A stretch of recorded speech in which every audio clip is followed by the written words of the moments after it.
So the one person who we never wanted to see again has unfortunately emerged from the shadows of defeat. She's gained the confidence in order to show her face back in public. And if you assume she was going to emerge with some newfound wisdom and self-reflection and not the same old Kamala Harris drab, you'd be wrong. Everyone's favorite cackler is back and ready to share what's on her mind, and because I saw this, now you do too. As always, like the video and subscribe to the channel, but let's hear from Kamala, her answer to the question that's been on everybody's mind. What you been thinking about lately, Kamala? Who saw that video from a couple of weeks ago? The one of the elephants at the San Diego Zoo during the earthquake?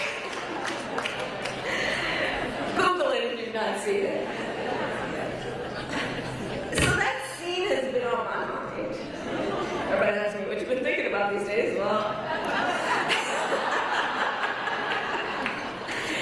so in the video, for those who haven't seen it, here those elephants were. And as soon as they felt the earth shaking beneath their feet, they got in a circle and stood next to each other to protect the most vulnerable. Think about it. What a powerful metaphor. You want to know how I took that, honestly? I took it as her openly advocating and encouraging people to harbor illegal aliens. I mean, you've had Democrats openly admit they would do it. According to the Democrat community, who would be the most vulnerable community right now? Who would feel the earth shaking underneath their feet? As Tom Homan is closing in on a Tren de Aragua operation, we as noble Democrats should take it upon ourselves to harbor these violent gang members in our homes, to show them the true kindness and compassion that Americans have to offer. And if we're lucky and we show them enough love, they will change, they will become good, kind, better people. Oh wait, they took my wallet. It's like everything that this woman believes in has some sort of socialist principle. Now, this is a point Democrats can never seem to grasp. Most people want to be nice. Most people want to be generous. Most people want to be helpful. But most people, because of human nature, are also self-interested and want to make sure they're good too. And most people will prioritize their well-being and the people around them before they start expanding their horizons of generosity. Kamala Harris and the left and the socialists want you to think that you caring about yourself first means that you're an evil person. You're not as good as them because they care about everyone else before they care about their own mother. They care about the well-beings of MS-13 gang members before they care about their own citizens because they're so nice, right? They compel you to have this ideal of collectivism where your own individual dreams, wants, and desires are irrelevant. And if you don't want to be called a bigot and a Nazi by the left, then you better adhere to what they think you should do. Now, besides the elephants, let's hear what else is on Kamala Harris's mind. Now, of course, I recognize that America has never fully lived up to these ideals. That for all the gains we've made, the American dream has for decades been slipping further out of reach for so many. And that the American people deserve leaders who make their lives better and make our country stronger. But sadly, we have seen quite the opposite over these past few months. Let me start with the first thing she said, because I utterly hate this premise that the left puts forward, that we still haven't reached our ideals of all people are created equally. That false presupposition is the root of all of the woke delusion coming out of the left. They just can't accept the fact that everyone is equal. All races are equal. All genders are equal. Everything is equal. Equality has been achieved. They want there still to be some grand fight to be had, so they create all of these delusional false scenarios of discrimination in their head. 400-pound people saying, oh, the plane seat isn't big enough for me, so therefore it's discrimination against fat people. Men wanting to throw on dresses and pretend to be women, enter all of their spaces, and then demand that society participates in this delusion, upends all of reality, or else, oh look, discrimination. That's inherently the problem with being a progressive is you're admitting that there's no finish line. Okay, you've progressed and you've gotten all of the changes that you wanted. Now, the logical situation would mean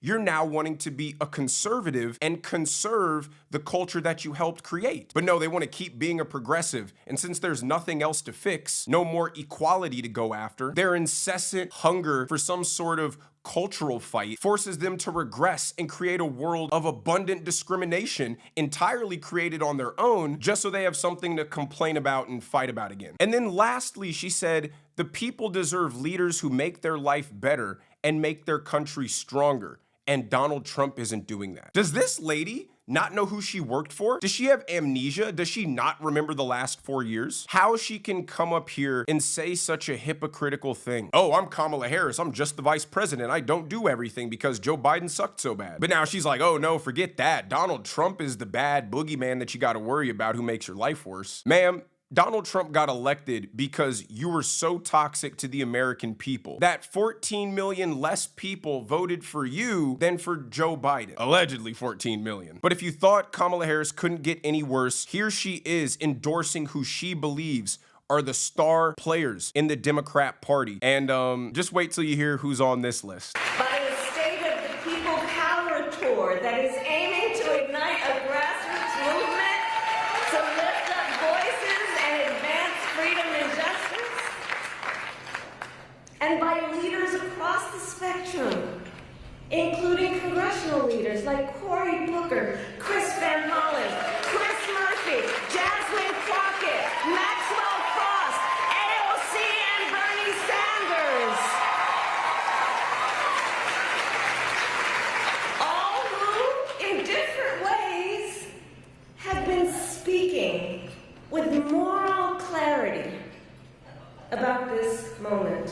So every person that she mentioned was either a radical fighting for MS-13 gang members or a socialist, and some of them were both. And why is she doing that? Because she's getting comfortable and she can start being who she really is, which is a radical and a socialist. I wonder if the same media who didn't ask her why she went from a socialist to a moderate are now gonna ask her why she's gone from being a supposed moderate to back to a radical socialist. I mean, you can see the direction that this party's going. It has no interest in American values. What the Democrats are planning to do if they get power, don't you mistake it for a second, is bring back the same woke ideology, cancel culture suppression society, big socialist government policies that they did under the Biden administration, but now just on steroids. Kamala Harris said they're speaking with moral clarity. You cannot confuse what these people are saying. They are telling you and showing you who they are, and you better believe them. The coalition she is creating, these Congress people will go down to El Salvador, advocate for an MS-13 gangbanger who beats his wife. You got Jasmine Crockett, the most rude, snarky, low IQ one of them all. She cusses like a sailor. She wants to be an Instagram influencer. And then you got Bernie and AOC who want to turn America into a single-party social welfare state. No thank you. Do not let these people anywhere close to power ever again. Now, a Kamala speech wouldn't be a Kamala speech unless she tried to go into some philosophical, poetic rant to describe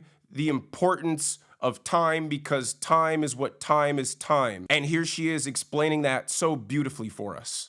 We all know President Trump and his administration and their allies are counting on the notion that fear can be contagious. They are counting on the notion that if they make some people afraid, it will have a chilling effect on others. But what they're overlooking, what they have overlooked, is that fear is not the only thing that's contagious. Courage is contagious.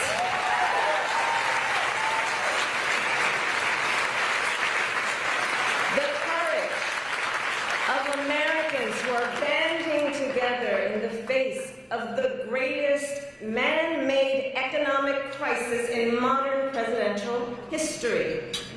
So I understand. Donald Trump, the guy who's saying, make America great again, his campaign is one of fear. The Democrats who claim that everything that Trump does is going to burn the world to the ground, who claim that people are going to lose their social security, that food stamps are getting taken away, that people are going to lose their civil rights, that these illegal immigrants who are really no different than you and I aren't getting the due process they deserved and we're next, that RFK, who's trying to make America healthy again, is actually trying to create millions of deaths, that the rich, evil oligarchs want us all to live like serfs who serve them. They're not the party of fear, right? They're the hopeful, joyful ones. I mean, her willingness to ignore reality is borderline psychopathic, and that would explain that weird Joker-style cackle laugh. Now, she ends by giving us one last inspirational hoorah about courage and more courage and more courage. The courage of Americans we are seeing who are rallying at Social Security offices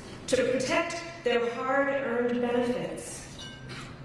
Of Americans who are speaking out to say, it is not okay to violate court orders.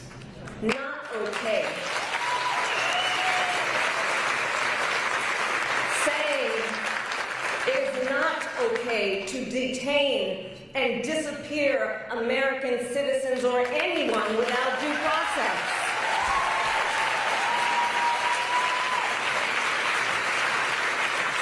The courage of judges to uphold the rule of law in the face of those who would jail them. Of universities that are defying unconstitutional demands that threaten the pursuit of truth and academic independence. So much courage from the universities for teaching adult college students that they should be perpetual victims, they should be whiny and complainy, men can become women, blacks are systemically oppressed, white people are evil, and then send them out into the job market hoping they can find a good paying job with that stanky attitude and no tangible skill set. The courage of Democrat activist judges who unconstitutionally block the orders of the president, democratically elected by the people to carry out their will. And let's not forget the courage of the judges who are harboring these illegal immigrants, giving them absolute priority over American citizens, even the victims. Kudos to you too. Oh, the courage of the people firebombing Tesla dealerships because they've been psyoped and angered so badly by the mainstream media to believe Elon Musk is this evil, terrible guy. And now all of a sudden, global warming isn't their top priority. And in fact, they want to bring down the company that is doing the most to combat that. Yes, it takes a lot of courage to have no actual morals or principles, because I don't know how you could live with yourself every day. And that's probably why so many Democrats have some sort of mental illness, and it's so readily accepted and praised in their party. But Kamala is back. I wish that she wasn't. All of our lives would be much better if she just went away, but hey, here we are. But let me know what you guys think down in the comment section below.